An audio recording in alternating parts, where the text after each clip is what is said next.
एक शहर जहाँ लोग अपनी जिंदगी में मगन रहते हैं और इसी बीच एंट्री होती है इस आदमी की। लेकिन किसी को नहीं पता इस मुस्कुराहट के पीछे मौत का मंजर छुपा है। ये शख्स जो दिखने में आम था, लेकिन इसके कांड ऐसे थे जो कभी भुलाए नहीं जा सके। लेकिन ये इंसान बाद में कैसे एक साइको किलर बन गया जिसके नाम से लोग आज भी कांपते हैं। ये कैंडी देने वाला एक कैंडी मैन था या एक किलर? आज की क्राइम स्टोरी सबको देखनी चाहिए, क्योंकि ये चेहरा जो सिखाता है कि हर मुस्कुराहट के पीछे एक राज होता है। तो जल्दी से अपना काम धंधा छोड़कर बैठ जाओ, क्योंकि ये वीडियो में और भी मजा आने वाला है।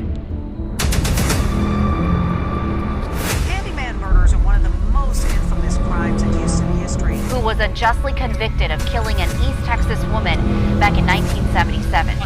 Carrie Max Cook was falsely accused of the rape, murder, and mutilation of 21-year-old Linda Jo Edwards. Dean curl जो इस कहानी का मेन कैरेक्टर है। दूसरा बंदा ये है एक 12 साल का डेविड ब्रूक्स, और ये तीसरा बंदा एल्मो वेन हेनले जो कि ब्रूक्स का साथी था। डीन कॉल का जन्म 24 दिसंबर 1939 को अमेरिका में टेक्सास स्टेट के एक छोटे से हिस्से फोर्ट बेंड में हुआ था। अक्सर सीरियल किलर्स के केस में देखा जाता है कि वो अपने खराब अतीत या दुख भरे बचपन के चलते सालों बाद साइको किलर बन जाते हैं। लेकिन वैसे तो इस डीन का बचपन नॉर्मली बीता था और उसने बचपन से ही अपने पेरेंट्स को आपस में कभी ज्यादा खुश नहीं देखा। वो दोनों अक्सर बुरी तरह झगड़ते रहते थे और साल 1946 में उसके पेरेंट्स का पहली बार तलाक हो गया, जब डीन उस समय छोटा ही था। और कुछ समय बाद डीन के पेरेंट्स ने फिर से अपनी सलाह करके शादी कर ली। अब साथ रहते भी कुछ समय बाद उसके पेरेंट्स का दोबारा झगड़ा होने लगा और इस कलेश के चलते उन्होंने परमानेंटली डाइवोर्स ले लिया। डाइवोर्स के बाद डीन अपनी माँ के साथ ही रहा। फिर कुछ समय बाद उस छोटे बच्चे डीन और उसकी माँ ने डिसाइड किया कि वो माइंड फ्रेश करने के लिए साउथ अमेरिका में ट्रेवलिंग करने जाएंगे। साउथ में वो दोनों ट्रेवल करके बहुत एंजॉय कर रहे थे। तभी एक दिन उसकी माँ की मुलाकात ट्रेवलिंग सेल्समैन पैकन प्रिंस से होती है। उसकी मदर और उस आदमी की एक अच्छी बॉन्डिंग हो जाती है। फिर फाइनली 1950 में अपने पहले डाइवोर्स के 4 साल बाद उसकी मदर उस आदमी से शादी कर लेती है। अब कहानी में ट्विस्ट यहीं से शुरू होता है।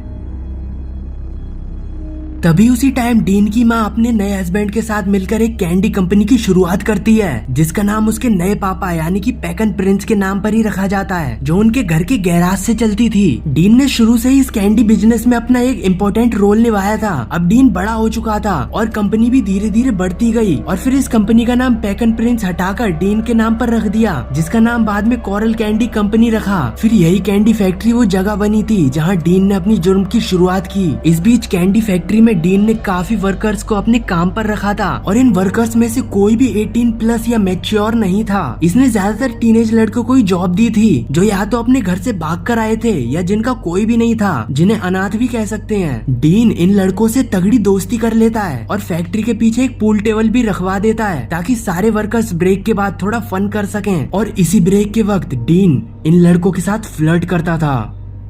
इन्हीं टीनेज वर्कर्स में से एक 12 साल का लड़का था डेविड ब्रूक्स। डीन ने उसे अपना सबसे बड़ा शिकार बनाया। वो ब्रूक्स को महंगी चीजों का लालच देके उसका काम बजा देता था।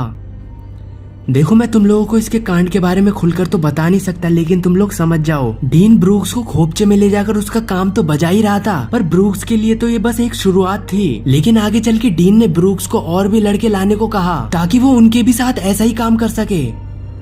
अब साल था 1970 और सितंबर के महीने में डीन ने अपना पहला मर्डर किया। तब तक डीन की माँ अपने तीसरे पति को भी तलाक दे चुकी थी। लगता है ये पूरी फैमिली सनकी थी। इसकी माँ भी नहीं मान रही थी और ये भी कांड करे ही जा रहा था। और उसकी माँ बाद में कोलोराडो शिफ्ट हो गई, लेकिन डीन हॉस्टन में ही रहा और इलेक्ट्रिशियन की नौकरी करने लगा। वो अपना घर अक्सर 1 से 2 हफ्ते के अंदर बदल देता था ताकि उसकी पोल न खुल जाए। फिर उसने अपना पहला कत्ल एक 18 साल के लड़के जेफरी कॉनन का किया था। इसके बाद डीन ने ब्रूक्स को भी अपने साथ मिलाया और कहा कि अगर ब्रूक्स और लड़के फांस कर लाएगा तो वो उसे $200 इनाम में देगा। ब्रूक्स ने उन पैसों के लालच में आकर डीन के काम में अपना साथ देने लगा। एक बात मैं आपको बता दूं कि ब्रूक्स सिर्फ पैसों के लिए ही काम कर रहा था। फिर एक दिन डीन उन लड़कों को अपने बेड में बांधकर उनका काम बजा रहा होता है।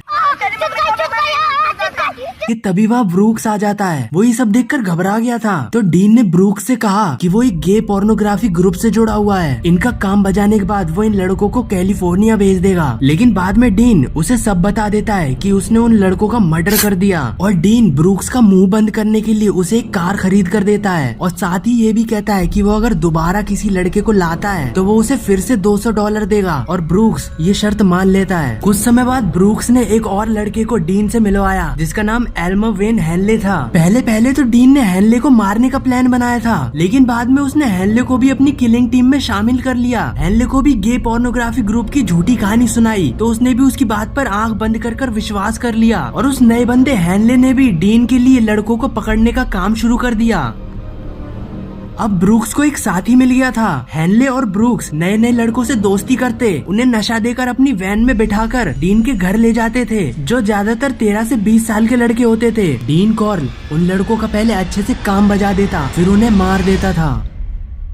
ये ब्रूटल साइकिल 3 साल तक चलता रहा, जिसमें लगभग 28 मासूम जान चली गयी। और डीन उन लड़कों के घर वालों को चिट्ठियां भी लिखता था, जिसमें वो ये लिखता था कि मैं ठीक हूँ, शहर में मुझे एक बढ़िया सी नौकरी मिल गई है, ताकि उनके पेरेंट्स उनकी गुमशुदा की रिपोर्ट पुलिस को न बता दें। डीन अपने क्राइम्स को छुपाने के लिए बार बार घर बदलता था, ताकि उसके जुर्म का पर्दा फाश न हो। 3 सालों में उसने हॉस्टन और उसके आसपास के इलाकों में खौफनाक किलिंग को अंजाम दिया। अब 3 साल बाद 1973 को हेनले, जो ब्रूक्स का साथी था, 8 अगस्त को 2 लोगों को डीन के घर ले आता है। और उन दोनों में से लड़के का नाम टिम कैरले था और लड़की का नाम रोंडा विलियम्स। वो इन दोनों को पार्टी देने के लिए लाया था। अब थोड़ी देर बाद सब मिलकर शराब पीने लगे और इन तीनों को नींद आ जाती है। ये तीनों सो जाते हैं और जब बाद में हेनले की आंखें खुलती हैं तो वो देखता है कि डीन उन दोनों को बेड पर बांध कर रखा है और उसके हाथ में एक गन भी थी। डीन हेनले को धमकी देता है कि उसने उसके घर लड़की लाकर बहुत ही बड़ी गलती कर दी और अब वो उन तीनों को मार देगा। हेनले ने मौका देखकर डीन के हाथ से बंदूक छीन ली और उस पर 6 की 6 गोलियां चला दी।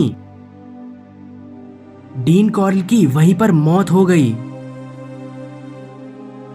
डीन कॉर्ल के जुर्म का पर्दा जब हटा तो हेनले ने पुलिस को सारी कहानी जाकर बता दी। पुलिस ने इन्वेस्टिगेशन के दौरान डीन के घर से लगभग 28 लाशें ढूंढी, जो कि उसके डार्क और ब्रूटल क्राइम्स के सबूत थी।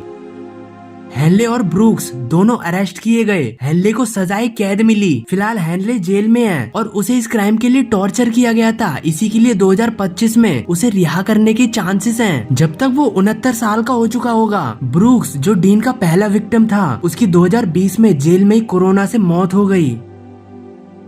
दोस्तों, अगर आप लोग यहाँ तक आई गए हो तो सब्सक्राइब भी कर लेना और इस वीडियो को ज्यादा से ज्यादा शेयर करना अपने फैमिली, रिलेटिव्स और फ्रेंड्स के साथ। जाते जाते इसे लाइक और कमेंट भी करना। तो मिलते हैं नेक्स्ट वीडियो में।